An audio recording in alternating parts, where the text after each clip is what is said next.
Voy a sumarme a la bienvenida que ha hecho el pastor Esteban. Bienvenidos, bienvenidas todos, todas, a bendecir al Señor juntos aquí. ¿Están contentos de estar juntos?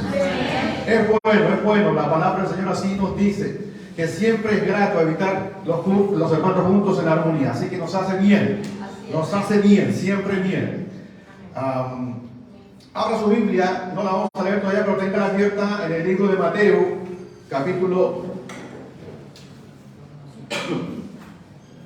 en el libro de Mateo, capítulo 16, vamos a leer el verso 2 y el 4. Si tiene por ahí la NBI, mejor todavía, en su celular.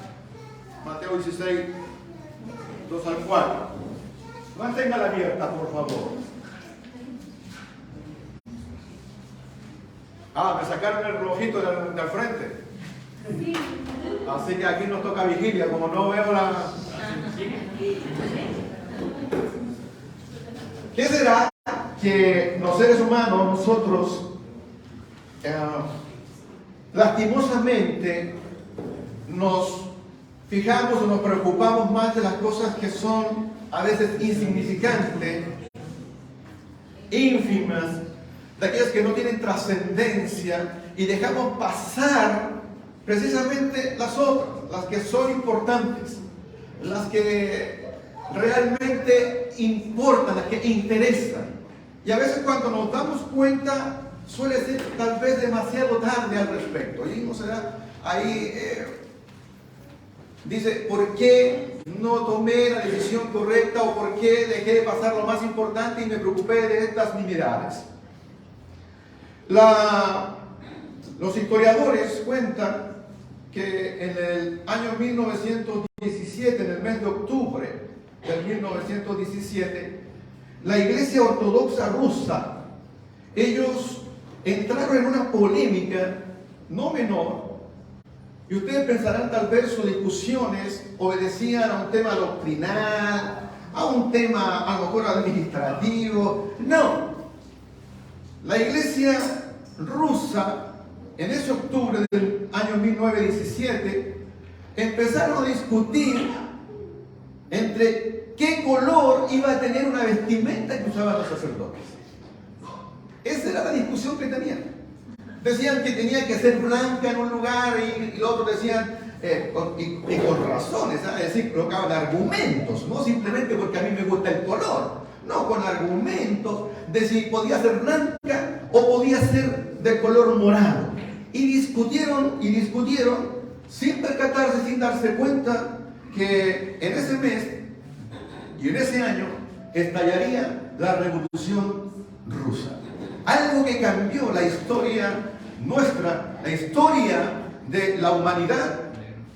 Esta iglesia rusa ni siquiera se enteró. No tuvo la posibilidad, o no tuvo no la posibilidad, sino no tuvo la capacidad de ver,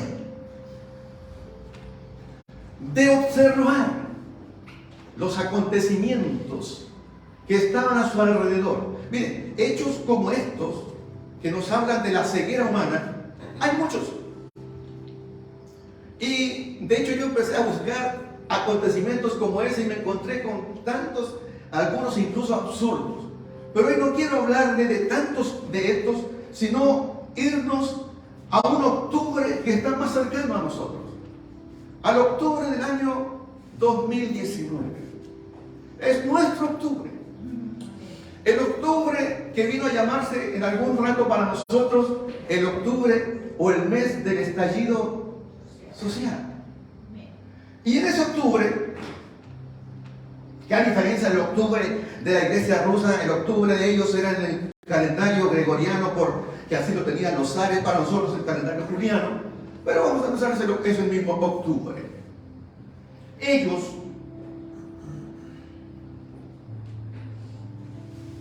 tal vez igual que nosotros, algo se perdieron. Porque días antes del 18 de octubre, que tú vas a recordar esto, hubo una declaración en que subiría el pasaje del metro. Los famosos 30 pesos. ¿Se acuerdan de eso? Sí. Bueno, pero días antes habían comenzado a evadir, ¿cierto? Y saltaban los torniquetes y todo aquello. Y el 18 de octubre se da una situación en nuestro país que no la esperó nadie. Comenzaron los saqueos, comenzaron las protestas, comenzaron a quemar y a incendiar las estaciones de los metros, y eso ocurrió un viernes, y muchos de ustedes tal vez cuando venían de regreso de su trabajo no pudieron llegar a casa rápidamente porque estaban cerradas todas las líneas y tuvimos problemas nosotros para volver a casa, un día viernes. Y tal vez algunos de nosotros, ustedes pensaron, ¿cómo se le ocurre hacer estas cosas a los niños? Y mira las complicaciones que uno tiene, y veía en televisión uno cómo la gente caminaba en masa buscando la forma de poder llegar a casa. Al próximo viernes se organiza, entre comillas se organiza, la marcha más numerosa que haya existido en nuestro país. Al viernes siguiente. Hoy día no se ponen de acuerdo todavía, pero es más de 1,5 millones de personas. Y esas fotografías salieron y recorrieron todo el mundo. Y la situación comenzó a agravarse y terminó finalmente en un acuerdo de todos los partidos políticos, menos el Partido Comunista, y el 15 de noviembre firman un acuerdo y dan la posibilidad de salida a esta situación a través de generar o dar la posibilidad de tener una nueva constitución para nuestro país. Un intento fallido, y nosotros mañana vamos a ir a votar para entrar a una segunda oportunidad. Y todos nosotros tendremos que ir. Y vamos a ir y a escoger a la persona que estimamos que puede representar de mejor forma y mejor manera los valores o las cosas que necesita nuestro país. Ojalá las personas que sean escogidas no se dejen guiar por las mezquindades partidarias ni ideológicas, sino que puedan pensar en el bien común de todos nosotros en este país. Pero nosotros vamos a tener que escogerlos. Ustedes conocen esto porque son hechos recientes. Cada uno de estos eventos, cómo se fue dando. Pero mi intención en esta noche es precisamente pensar lo que a mi juicio, en ese rato cuando aquello ocurrió, vi todos los canales de televisión y había una voz unánime. Todos, desde el partido más extremo hasta la otra punta, del color que sea, todos decían, esto no lo esperábamos. Cuando se organizó la marcha era algo inarticulado, pero todas las peticiones estaban allí, los distintos carteles, y todos los personeros de gobierno, el de oposición y los de gobierno decían, esto no lo vimos venir, no fuimos capaces de pensar que esto se daría. Ahora, uno piensa en retrospectiva, cuando tú escuchas frases como aquellas tan poco afortunadas de ministros que les costó precisamente la salida, y decir, por ejemplo, bueno, levántense más temprano y así podrán ahorrar para tomar el metro. ¿Recuerdan ese tipo de frases? O como aquel ministro que dice, bueno, miren, en el IPC lo que ha bajado son las flores, así que aprovechen de comprar flores. O de nuestro presidente en esta oportunidad al decir, miren, tenemos la democracia más estable, más robusta de la región. Eso fue poquito antes del 18 de octubre.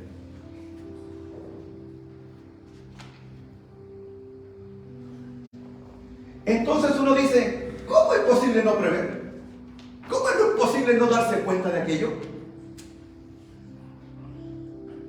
Entonces, nosotros nos podemos percatar de que todos estos acontecimientos y lo que ocurrió en nuestro país, y que son eventos para nosotros claramente muy conocidos, que ni las mentes más acuciosas ni las mentes más privilegiadas de nuestro país pudieron prever, sino que sus preocupaciones sin duda eran otras.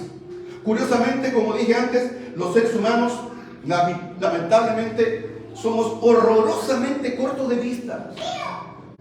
Y el mundo puede arder delante de nosotros, podemos estar encima de un polvorín y no nos damos cuenta.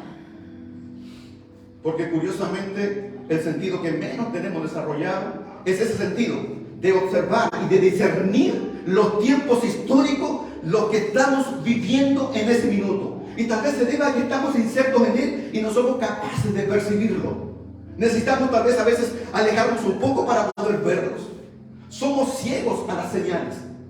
Somos ciegos a lo que está ocurriendo a nuestro alrededor. En tiempo de Jesús, habían también partidos políticos.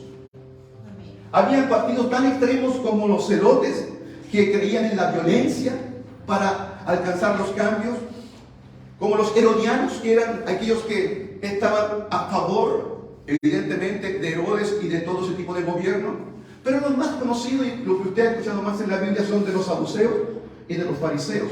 Es un partido político, religioso político. En ese rato no hay separación de Estado e Iglesia, es una sola cosa. Los saduceos y los fariseos eran contrarios. Los saduceos, por ejemplo, ellos tenían la idea de que la resurrección de los muertos no era algo verdadero, vamos a decirlo. Ellos no creen en la resurrección de los muertos, los saduceos no creen, los fariseos sí. Entonces hay una oposición en eso. Los fariseos son gente más cercana a la escritura, son más tradicionales. Los saduceos son más cercanos al poder y tienen la forma de apitutarse con los que están en el sacerdocio. Es gente de esa forma, es gente de esa naturaleza. Bueno, ellos no se llevan bien, pero saben, una vez hicieron una coalición. Se agruparon porque tenían un enemigo en común: Jesús. Jesús pasó a ser el enemigo que logró hacer unir a los saduceos con los fariseos y se unieron. Y en una ocasión ambos le tienden una trampa a Jesús, porque los niveles de aceptación de Jesús estaban subiendo cada vez más y necesitaban efectivamente bajarlo. Y para bajarlo le tienden una trampa, porque ninguno de los dos, y por favor quiero que se acuerden de estas dos cosas, ninguno de los dos cree que Jesús es el Hijo de Dios. Ninguno de los dos partidos. Ninguno de los dos cree que es el Hijo de Dios. No aceptan eso. Y cuando Jesús hacía milagros, ellos tenían la impresión que Jesús preparaba estos milagros, que tenía palos blancos metidos entre medio. Así que fue la idea de pillarlo mientras él no tenía nada preparado. Y cuando está con ellos, le dicen a Jesús: mira, Jesús, ¿por qué no nos hace un milagrito? ¿Por qué nos hace una señal del cielo? Los dos partidos coludidos para bajar a Jesús. Y ahí es cuando quiero invitarlos a que vengan conmigo al libro de Mateo para leer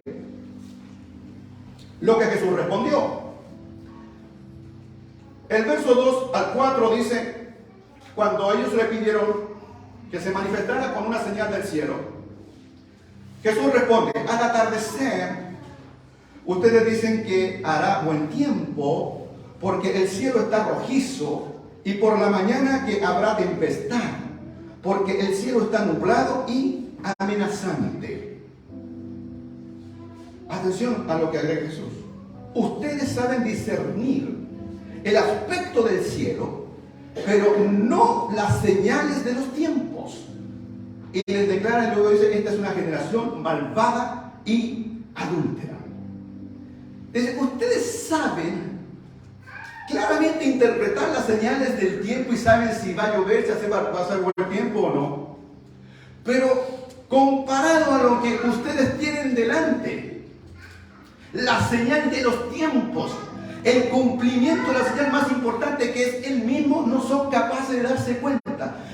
¿Por qué somos ciegos a las cosas más relevantes y a las cosas más importantes? Somos capaces de hablar del tiempo y del clima, pero no somos capaces de darnos cuenta de lo que tenemos delante de nuestros ojos, delante de nuestras narices, como estos casos del fariseo y el saduceo, que no son capaces de percibir quién está delante de ellos, de Jesús, y aún así no creen en ellos, no creen en ellos.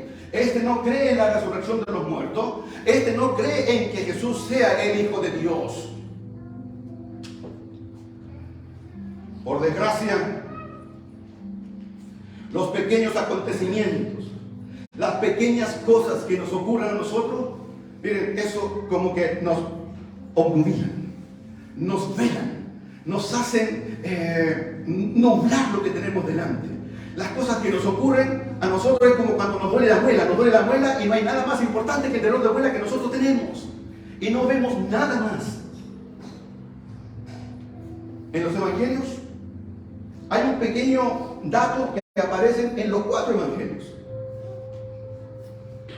pero que hasta el día de hoy a mí no me deja de sorprender, porque es extraño.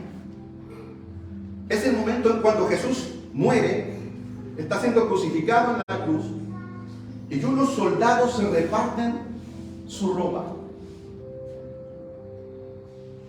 Juan el Evangelista dice que es el cumplimiento de una profecía y está en el Salmo número 22. Pero quiero que veamos y observemos y tratemos de imaginar el momento. Jesús en la cruz, clavado en la cruz. Lo acaban de clavar estos soldados, que parece son 4 o más, no importa el número. Pero Jesús está allí, está en la cruz, clavado allí, sufriendo allí. Y estos soldados se van a sortear la túnica de Jesús. ¿Sortear? ¿Cómo sortearse? ¿Cómo pueden sortearse la túnica de Jesús? Bueno, en ese entonces, lo más probable que haya sido, se llama el juego de las tabas. Las tabas eran boom en ese minuto. Se entretenían mucho con eso. Y las tabas son unos huesos que vienen de la pata de un animal, no más probable que haya sido de ovejas. Y el hueso tiene la característica de que tiene 4 lados que se pueden diferenciar, entonces al lanzarlo apostaban de acuerdo hacia el lado que cayera. Para nosotros en nuestro tiempo se traduce como los dados. Es jugar a los dados.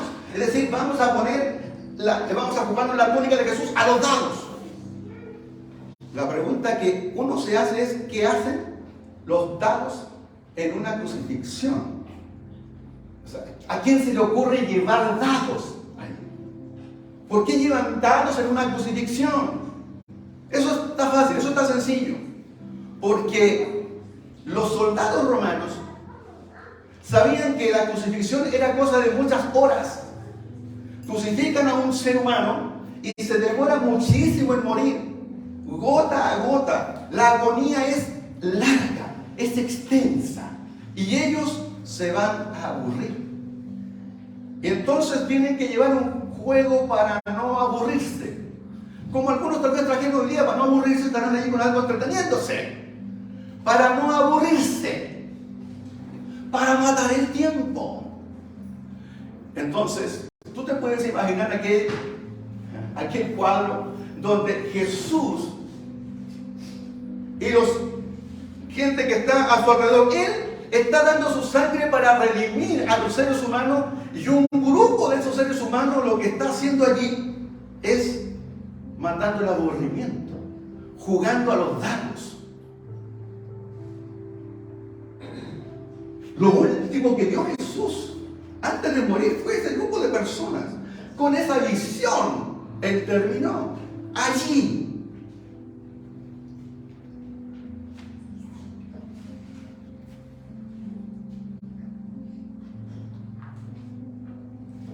¿Qué será el día del juicio cuando todos comparezcamos ante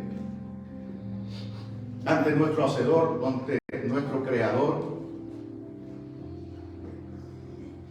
Porque este cuadro es dramático, pero es lo más humano que puedes encontrarte en los evangelios, porque es muy humano.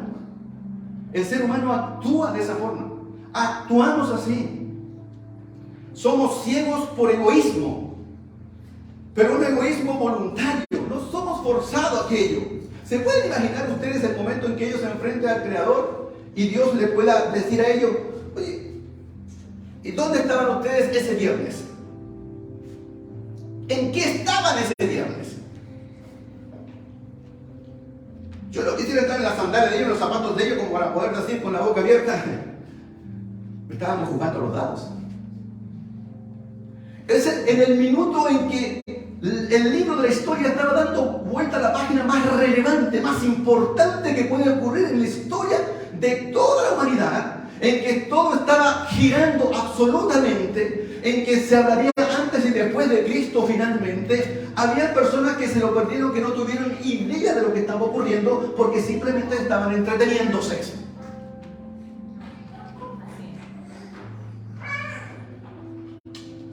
No se enteraron absolutamente de nada. Lo más terrible de esto es que ellos no fueron más mediocres que muchos de nosotros. No fueron más triviales que muchos de nosotros. No fueron más anodinos más que nosotros. No lo fueron. Todos vivimos ocupados en nuestros propios quehaceres, en nuestros propios negocios, en nuestros propios asuntos. Estamos metidos allí y en nuestras propias entretenciones.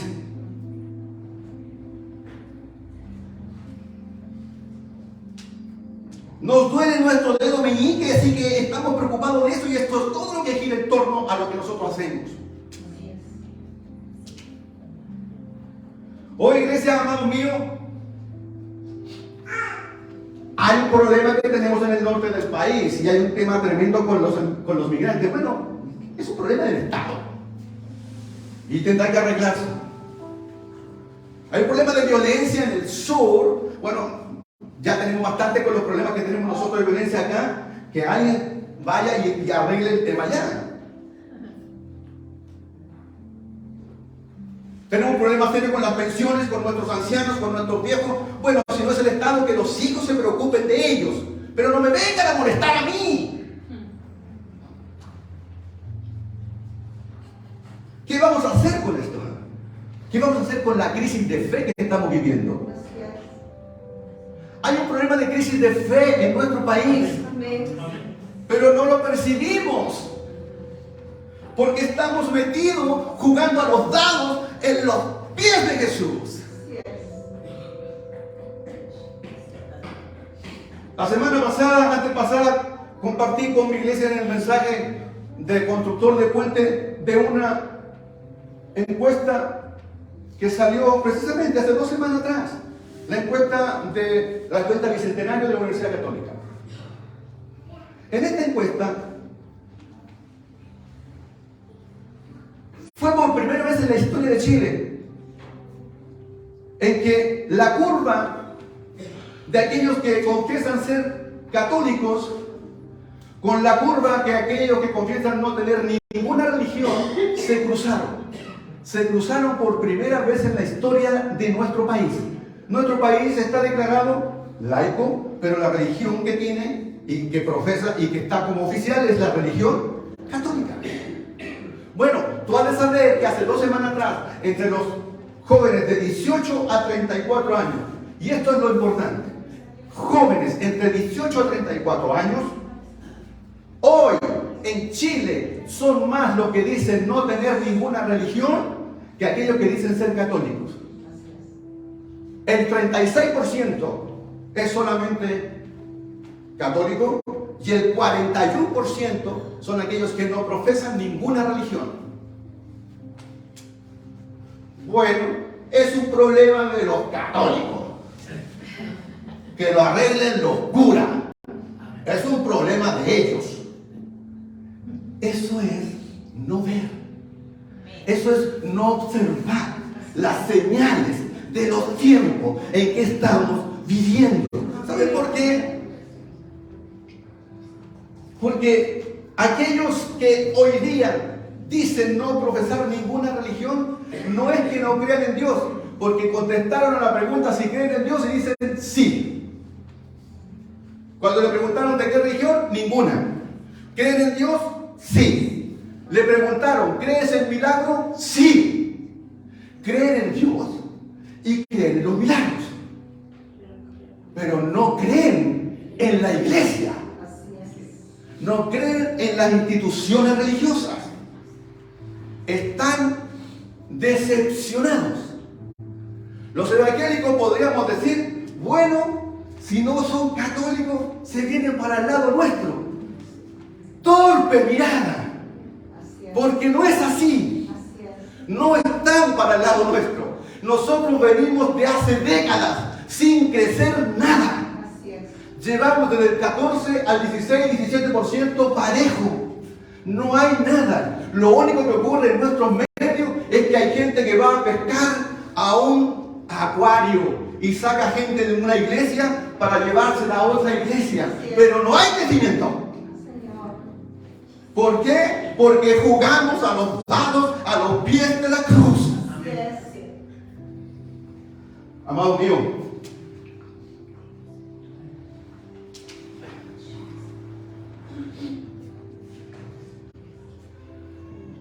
la encuesta la leí completa y habla del tema de la familia, etc. Pero hay un tema absolutamente relevante. A estos chicos de 18 a 34 años se le preguntaron si creían en la resurrección de los muertos y la respuesta fue no. No creen en la resurrección de los muertos. ¿Se acuerdan que leímos recién los saduceos y los fariseos? Iguales. No creen en la resurrección de los muertos. La siguiente pregunta es, ¿crees en la divinidad de Jesús? ¿Que Jesús es hijo de Dios? La respuesta es no. No creen. Esa es la realidad que hoy tenemos. Muchachos que pueden ser algunos hijos suyos, algunos sobrinos suyos, algún amigo suyo, hijo de algún familiar suyo, que no cree en la resurrección de los muertos, que no cree en la divinidad de Jesús, que no cree en las iglesias, pero sin embargo se le pregunta si cree en Dios. Por supuesto que creo en Dios, contigo. ¿Y crees que puede haber milagros? Por supuesto que hay milagros, contigo. Pero creo en el karma, creo en los árboles, creo en la energía, creo en todo eso. Así es.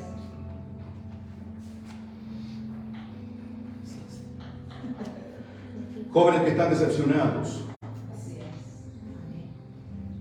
pero tienen una espiritualidad sin compromiso. Quieren ser espirituales, pero sin comprometerse absolutamente en nada. Mientras que hacemos nosotros,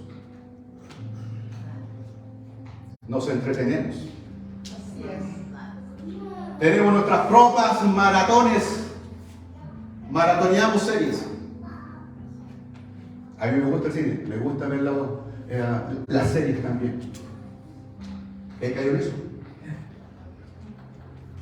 Hay gente que está en el Face o en todo este tipo de plataformas que nos insensibilizan. Porque vivimos en la inmediatez en esas cosas. Nos gusta verlo. Miren, si algo en el Face o en todas estas plataformas, algo tiene un mes, eso es muy viejo. Eso es de un mes atrás. O sea, así, necesitamos las cosas, las nuevas, estas, las que nos entretengan ahora. Somos una cultura aburrida. Necesitamos el entretenimiento. Necesitamos los dados. Y lastimosamente hay gente que tiene los cultos como entretenimiento. Así es. Consumir entretenimiento. El culto estuvo aburrido porque quiere entretenerse. Amén. Y entonces, ¿qué ocurre? Que tenemos gente que estamos en las reuniones para decir cómo lo hacemos más entretenido. ¿Cómo hacemos esto para que sea más entretenido? Entonces tenemos que traer el dado a la iglesia. Y mientras Jesús está en la cruz, nosotros mete jugando dados. Y nos perdemos lo que está ocurriendo a nuestro alrededor. Oh, Señor. Y entonces el llamado es urgente, iglesia. El llamado es urgente.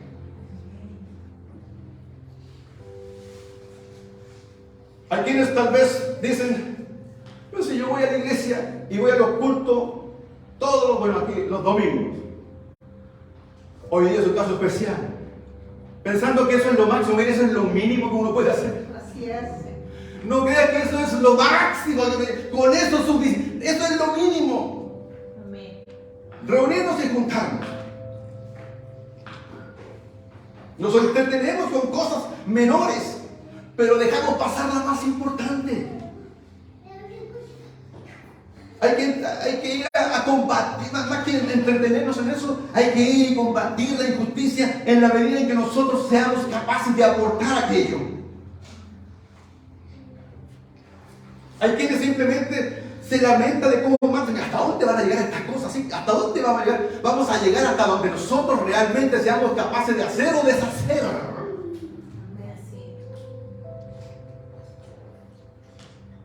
No tan solo lamentarse de cómo marcha este mundo, sino ayudar a construir algo mejor en nuestro. Tenemos que dejar esto mejor de lo que lo encontramos. Así es. Y para construir, lo primero que hay que hacer, hay que tener los ojos bien abiertos. Esto se llama abrir nuestros ojos, a conocer el mundo en el que habitamos, a tratar de entenderlo. No podemos ayudar a este mundo si no lo entendemos. No podemos construir si no lo conozco, cómo está ocurriendo esto. Hay que olfatear el futuro, observar,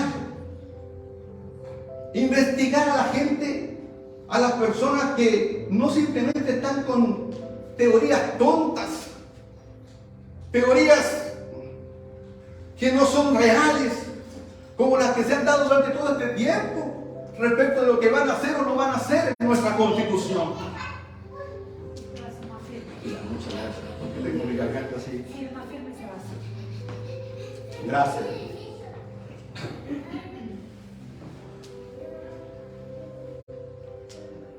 Dulces teorías simplemente, nada más que eso. Tu responsabilidad y mi responsabilidad es que precisamente mañana marques aquel que precisamente está haciendo algo, no sé, haciendo algo para cambiar en beneficio de nuestro país. Ya lo menos, si no podemos hacer nada por lo que están en el norte, lo que están en el sur, o por donde esté, porque los problemas son mayores y efectivamente no vamos a cambiar el mundo, no tenemos la capacidad de hacerlo para cambiar nosotros el mundo, pero sí podemos cambiar el mundo que tienes a tu alrededor, preocuparte a lo menos de la parcela que te rodea. Todo antes de quedarnos con la boca abierta cuando nos enfrentemos ante el Señor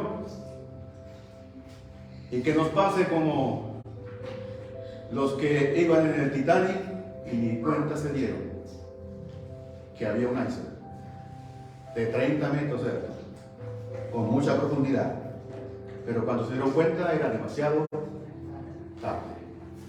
Pónganse en pie, por favor.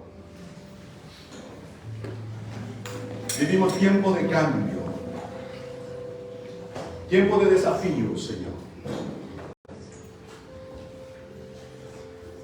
Nuestro mundo alrededor nos está desafiando, nos está esperando. No podemos ser luz escondidos, no podemos ser sal si no estamos, Señor, donde está hoy la necesidad.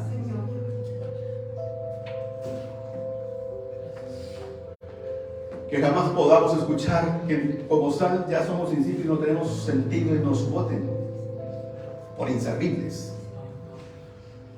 Abre nuestros ojos para percibir nuestras responsabilidades, Señor. Nuestras iglesias tienen el poder más grande que puede existir en la tierra. Nosotros no somos capaces de cambiar nada ni nadie, pero tu poder es poder transformador. Y podemos disponernos en tus manos, Señor, para ser agentes de cambio. Mi Dios, me preocupa la generación de estos jóvenes de nuestro país, Señor, porque van en alza cada vez más, Señor, cada vez más.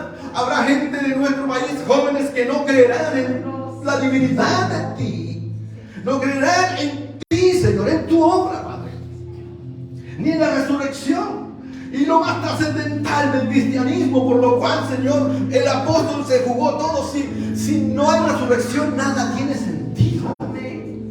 Y estos jóvenes no creen en aquello porque, Señor, nosotros como institución hemos fallado. No hemos estado a la altura, no hemos sido capaces de mirar lo que estaba ocurriendo. No hemos sido capaces de darnos cuenta de lo que estaba alrededor nuestro. Hemos fallado en eso, Señor. Nos hemos dedicado a la entretención, a jugar en medio de estas cosas que el mundo edad están necesitados. Nos preocupamos de cosas insignificantes, sin sentido. Y no nos damos cuenta de lo que nos ha llegado y lo que nos viene. Queremos ser tu pueblo, Señor. Sin duda sabes lo imperfecto que somos. Conoces de nuestras debilidades. Por eso no pude entender, Señor, en ese pasaje, que mientras ellos jugaban, tú podías decir, no saben lo que hacen. Padre, ¿cómo que no sé lo que hago? Sí sé lo que estoy haciendo, pero no me doy cuenta. No me doy cuenta de las cosas que están ocurriendo. Aún así, de la cruz, me has perdonado y has dicho que no sé lo que estoy haciendo. Oh Dios, no quiero llegar a tu presencia. Delante de ti, Señor, no estar jamás y que me preguntes, ¿qué hice? ¿Qué hice? ¿Qué hice? Y no haberme dado cuenta de lo que estaba ocurriendo, Señor. Oh Dios, líbranos como pueblo. En el nombre de Jesús, esta oración es una oración de perdón, Señor, de reconocimiento y de mejorar y enmendar mientras sea posible, Señor, mientras tengamos tiempo. Gracias, Señor.